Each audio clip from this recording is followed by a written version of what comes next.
And now let's shift over things to the professional side. Let's talk about the NBA. Lots of stuff going on. Big trades going on. Let's start off with the P.J. Tucker acquisition for the Milwaukee Bucks.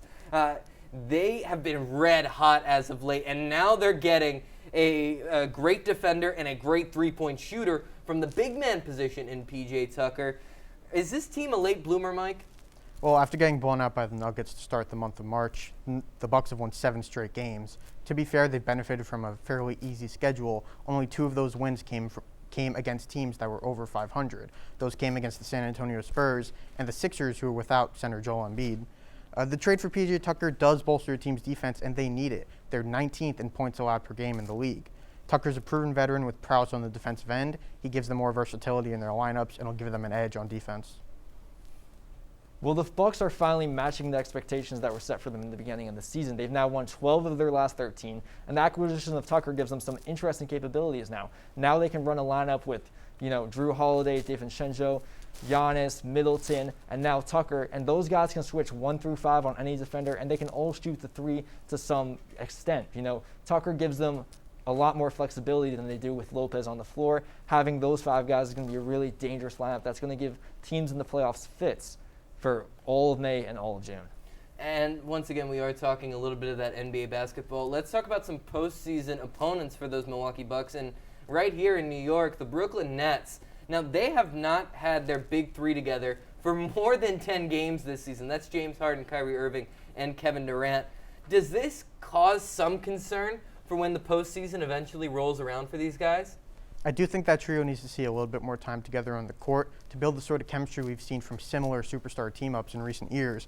But what we have seen when they've been on the court together has been very promising. Head coach Steve Nash has emphasized on multiple occasions how much he values the strategy of staggering the minutes of his players. And ever since the acquisition of James Harden, it's gotten even easier for them to do that.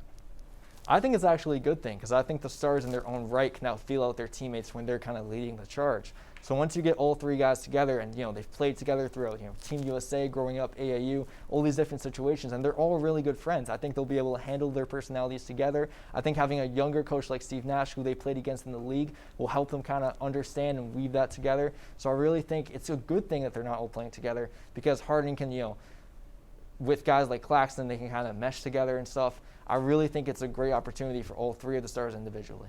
Almost like a chance for them all to get like individual one-on-ones of being the star player on the team, just getting those minutes together. Let's shift over to the Western Conference a little bit, fellas, because the Jazz and Suns are the top 2 teams in the West who nobody had picked at this point probably to be at that point. But we're past the midway point of the season now. Do you guys think this is staying chalk? Are the Suns and the Jazz here to stay for playoff time? I think they're here to stay for the playoffs, but the team that comes out of the West is ultimately going to run through LeBron James and the Lakers. I think Chris Paul's done a fantastic job in Phoenix. He's an MVP candidate for sure, but to see how far they really will go will depend on their seeding come playoff time. I think it comes down to the Lakers shooting. The Suns and Jazz don't have enough shot creators to kind of match up with that. The Lakers' record isn't reflective of what they are. AD missing time, LeBron missing time. Once they get those guys back, it'll be really interesting to see when the double teams come, when those rotations come to guys like LeBron and AD, if the Suns and Jazz can get over and mess up those 3-point shooters, or if those 3-point shooters with the Lakers can even make enough shots. That's the big question for me here. Well, tomorrow is the trade deadline at 3 p.m. Eastern Standard Time. That is the last chance teams will have the ability to trade for players, for picks, for whatever. Lots of names been floating around. What is the most intriguing name to you guys on the market right now? To me, that would have to be Kyle Lowry. I think he's a proven defensive leader. I think he can step into any locker room anywhere in the NBA, and he can immediately impact and benefit the team's offense and defense. So he'd have to be the most interesting for me at the moment. For me, I've got John Collins, a guy still in his early 20s, a guy that kind of has, he's got to get shipped out here in some respect because Clint Capella's there. They use their 6th overall pick on a Kongwu there, and he's waiting to get his chance. To kind of get Collins out of there would be good. His trade value is never going to be higher than it is right now. The Hawks really I don't think, have a future for him, so they got to ship him out now and get the best return possible for themselves. Which team has the most to gain and which team has the most to lose at the trade deadline? Is it the team that ends up picking a Kyle Lowry who might re-sign elsewhere next season? Or is it a team like Toronto, who might be able to push for the playoffs still and make some noise by trading a guy like Kyle Lowry? I think the trade deadline is a really important time in the season where teams that might be in the middle of the playoff pack right now can really push themselves ahead. So a team like Boston, a team like Philadelphia, teams like that, they really should be taking advantage of an opportunity like this.